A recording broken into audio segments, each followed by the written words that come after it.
Welcome to the School Readiness Conversation. Today we are going to talk about school readiness in relation to special needs education. School readiness is a very important subject that has taken currents globally as well as in Zimbabwe. My name is Dixon Maradze. I will be your host. Joining me today is Mirirai and Mr. Masaya. Welcome, Mirirai. Thank you very much. Thank you for having me. Welcome, Mr. Masaya. Thank you, Marate. As we start this conversation, Mirirai,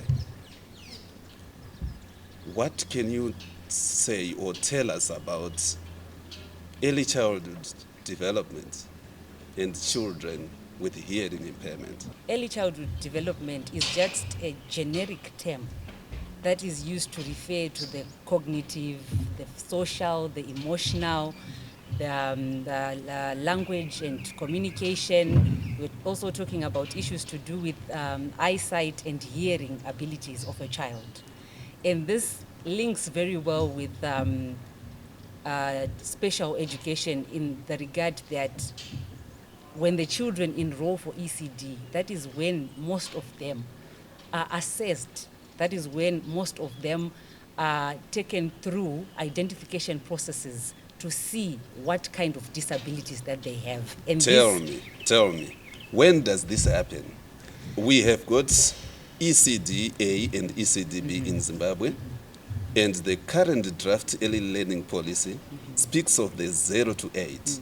Is this the same with children with hearing impairment? At what stage do they go for early childhood development in school? Early childhood development starts from 0 to 8 years. And at 0, a child will still be at home.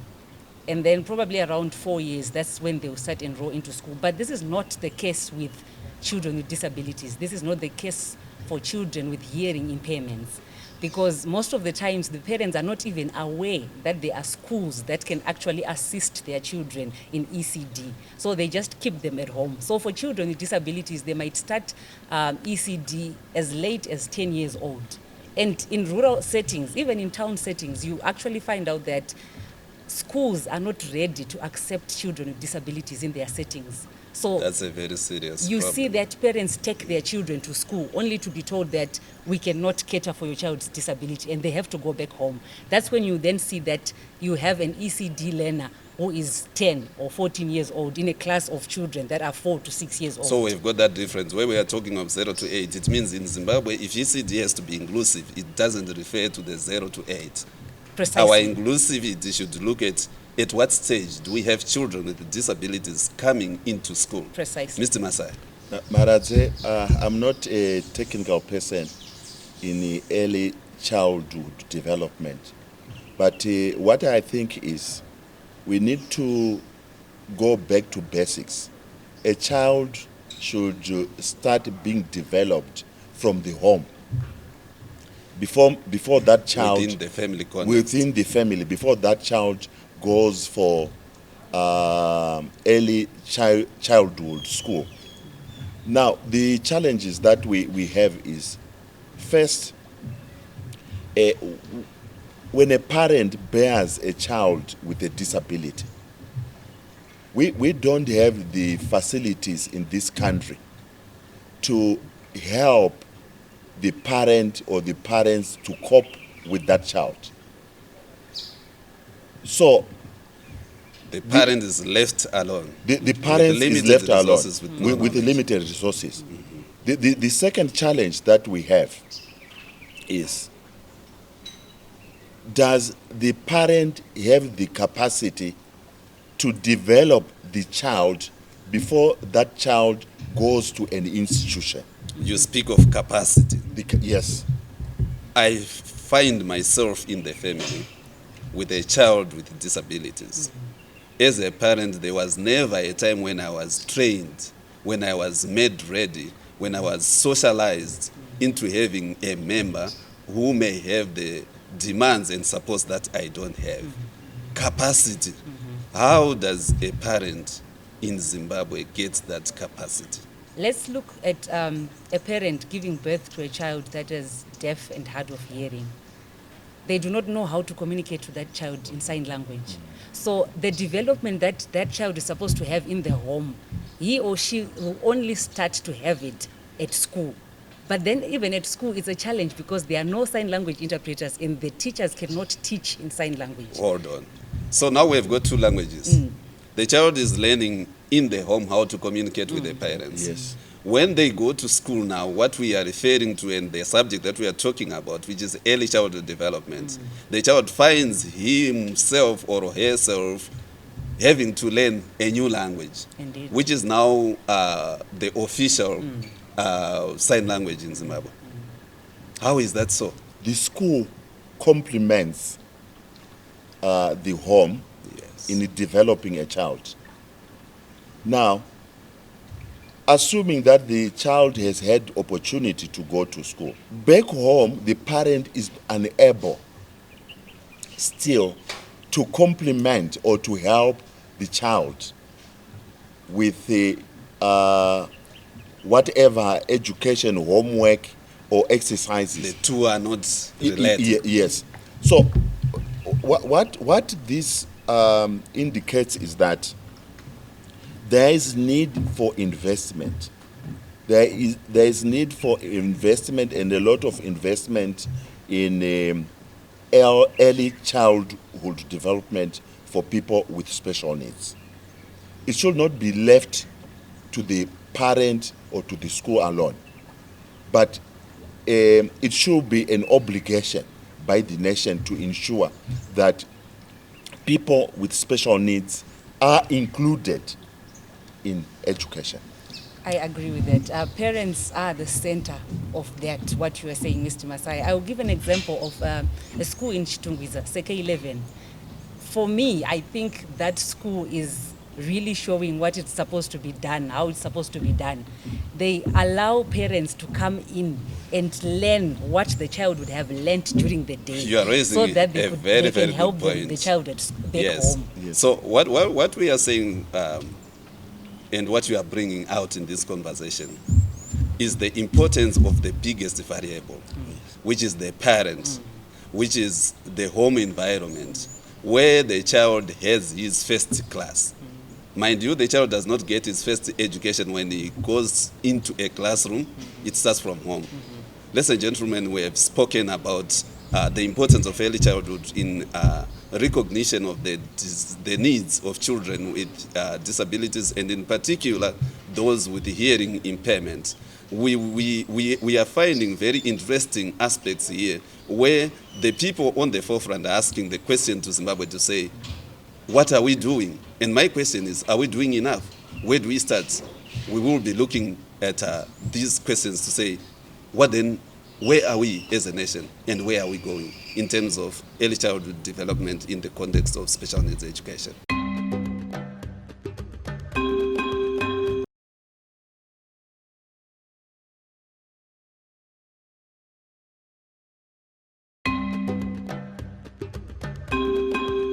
Welcome to School Readiness Conversation. I'm Dixon Maradze, your host, and we are continuing with this conversation, which is getting hot and hotter.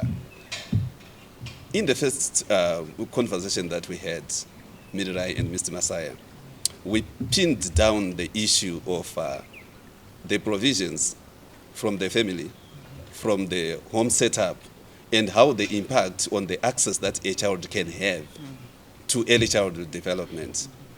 And maybe making a slight shift, do we have in Zimbabwe a special or a separate curriculum for early childhood development for children with disabilities? As a country, we do not have a specific curriculum for children with disabilities. They use the same curriculum with children without disabilities. The only difference now is that the Ministry of Primary and Secondary Education has developed a sign language syllabus that is to be used for ECDA up to grade 2. And they are now working on going for the production of the one which covers for junior education from grade 3 up to grade 7. For interest's sake, how does this align to the amended Education Act, where we are now focusing on a skill-based act, which is a little bit different from what we used to have. I'm looking at a situation where we want to develop skills for survival. We want to develop skills for human development, particularly for this excluded group, children with disabilities. I would say the most important thing that comes out of this is that there is the possibility of being taught and being examined in sign language. That's a plus, because the greatest challenge has been communication barrier. So even if we look at the issue of self-help, the self-help way that we are currently going on, the main issue is that there is a possibility of these children being taught and examined in sign language. So we are no longer excluding them, Mr. Masaya. They are included in early childhood initiatives. When we look at what she pointed out, the early childhood development syllabus, which is in sign language, particularly for those children with hearing impairment. Children with hearing impairments will have an opportunity to be taught in sign language. But I want to go back and say, do we have the facilities at schools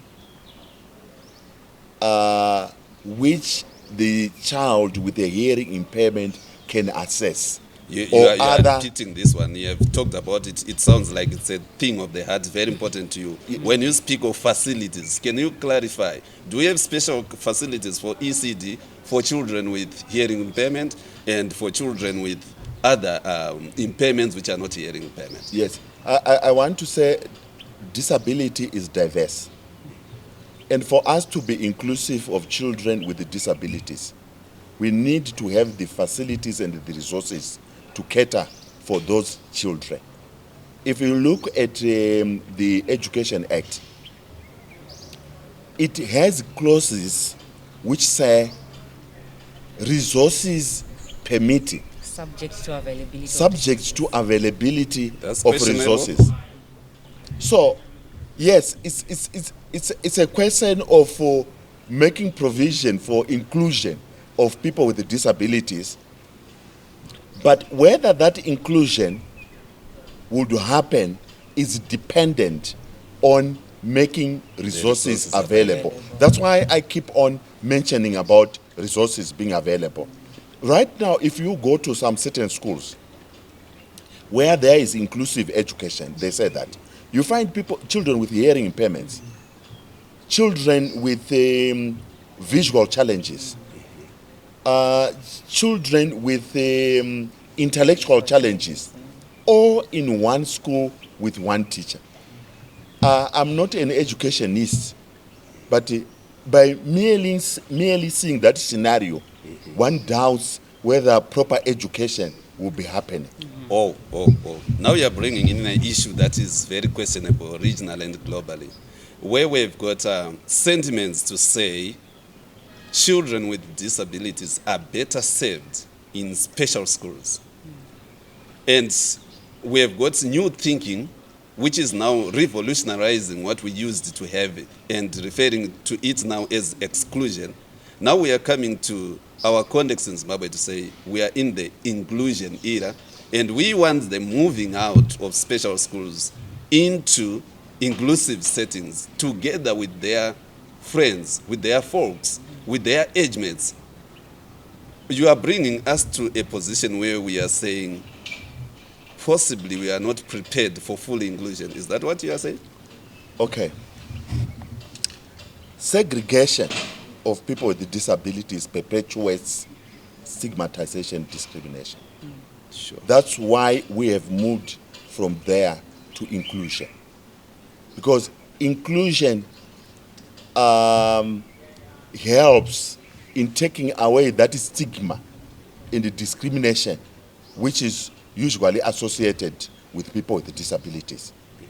I would say that in as much as we might be lagging behind as a country, we are a step in the right direction. I mean, we are looking at issues to do with the sign language syllabus at ECD up to grade 2. It's an effort. We cannot just wake up and then all of a sudden all our schools are inclusive. We are going there bit by bit, step by step. Looking at the beginning from 1980, are you satisfied to say where we are right now, we've gone a big jump? Satisfied, no. But we are very appreciative of the fact that we are seeing the efforts. Thank you. Inclusion is an attitude. Thank That's you. what we need to always Thank you. remember. I'm a little bit excited because you are speaking of what has been done at the bottom. And that is the gist of this conversation. We are speaking school readiness conversations. We are speaking early childhood development. So it is also very important to see that we have picked up from the foundation going up. But I would want to understand even more how important is early childhood development for children with disabilities? If you can just have a quick snap. I would say that it is very important in the regard that it helps in the identification of the disability that the child has. And this will then allow parents and schools to properly plan on how best they can help the child. Thank you very much. I hear you very well. We are speaking of early intervention, early assessment, early identification. We continue this conversation and we are seeing very important issues being raised, where we are looking at the importance of what we are doing with those who are in the school. We have a worry about those who are still outside the school, but we also at the same time simultaneously have to worry about those who are in school. We don't want to bring them in while they are still out.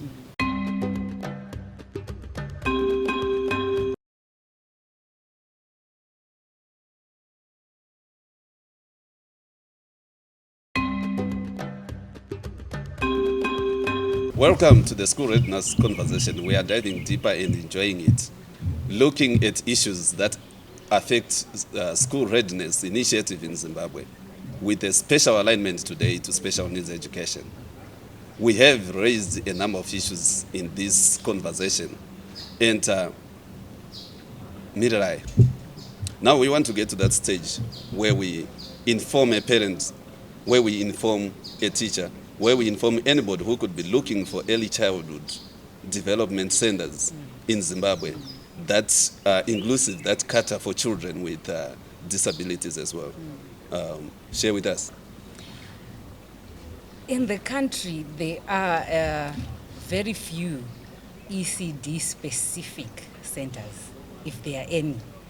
But I would then say that these are mainly incorporated in the special schools that we have in the mainstream schools, or what we call resource units.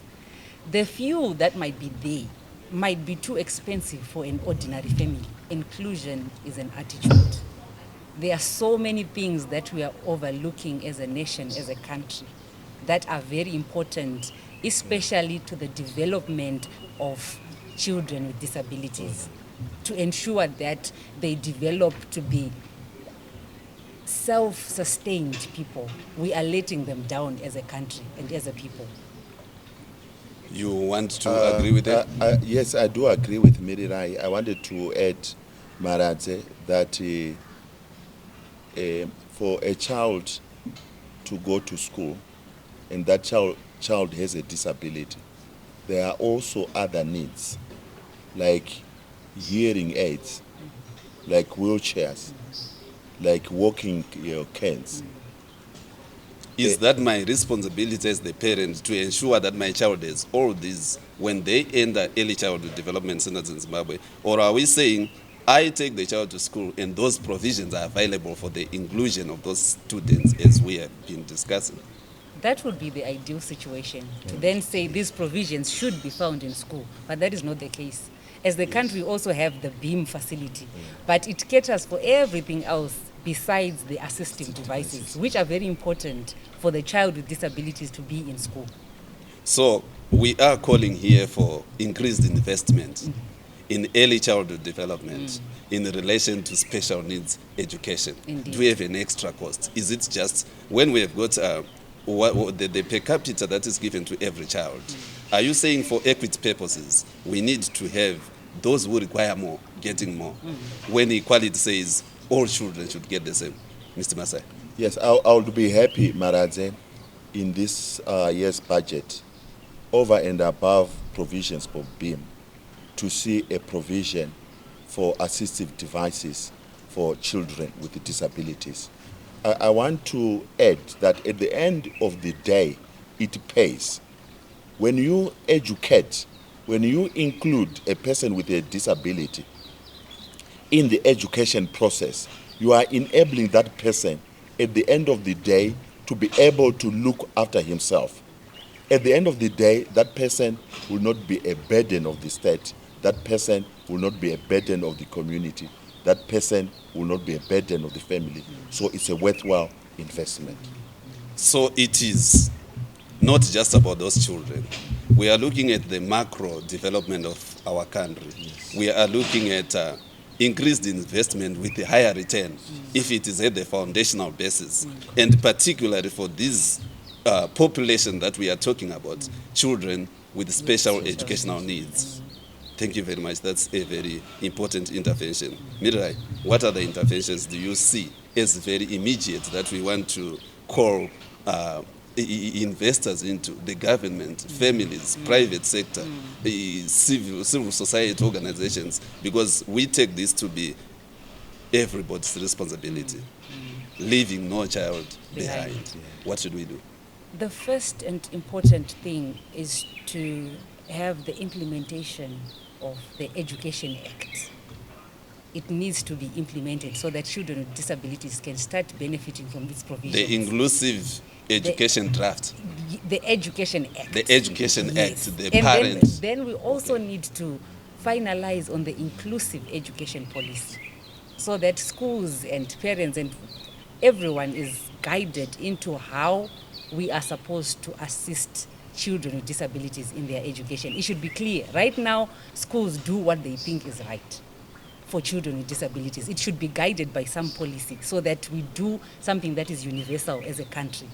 There's also need for raising of awareness to parents that children with disabilities matter. Disability is not inability. I'm happy because we are bringing this program right now to talk about deeper issues that require putting our heads together, having this conversation, a conversation that starts another conversation. Meaning we are reaching out to the parents, we are reaching out to policymakers, we are reaching out to schools because of the premium that we are putting on the issue of early childhood development in the context of special needs education. You wanted to Maraze, I wanted to add that education of the child with a disability should not be left to the government only. Society, the private and the public sectors also have a role to play. Additionally, I want to say that... Let me hold you there. You have got to clarify. I'm thinking of the declaration on the international declaration, which speaks on the duty bearers in terms of education provision.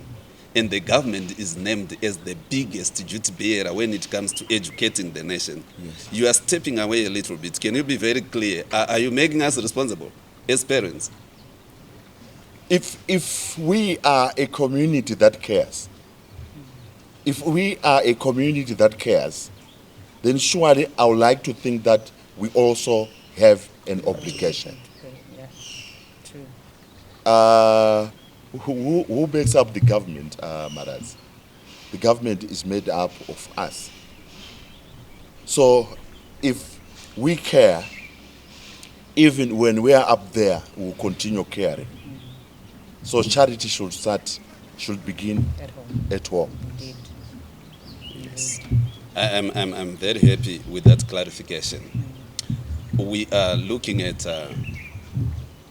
a worthwhile cause for us to invest.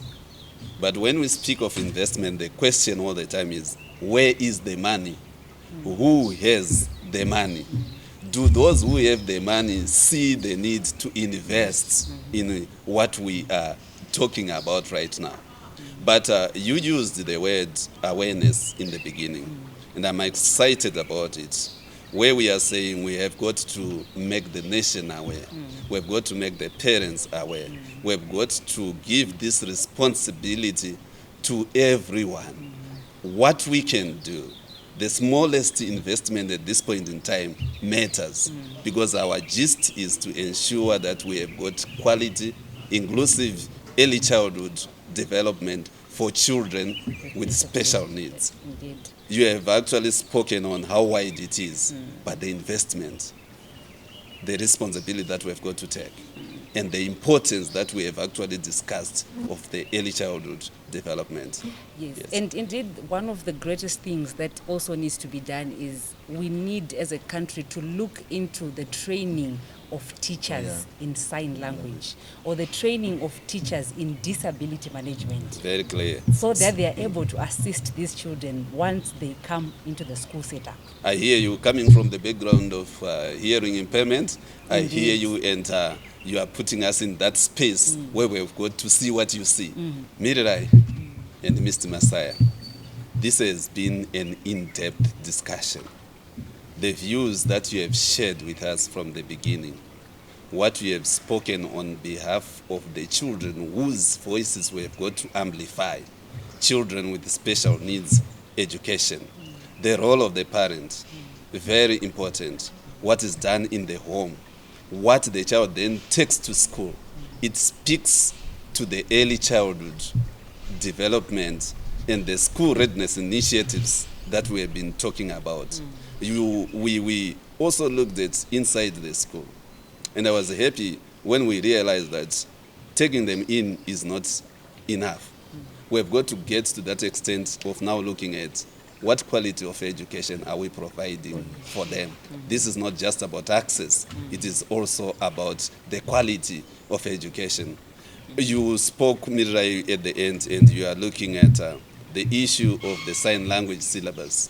You spoke about sign language being escalated from where we are right now, as it speaks also to the Education Act. So we have the issues of policy, we have issues of investment, we have issues of parental involvement, and most importantly, we are amplifying the voices to say early childhood education, school readiness is the foundation, the basis of all the other macro issues that look at human development. Thank you very much for sharing with us today. Thank you, Marathe. Thank you for having us.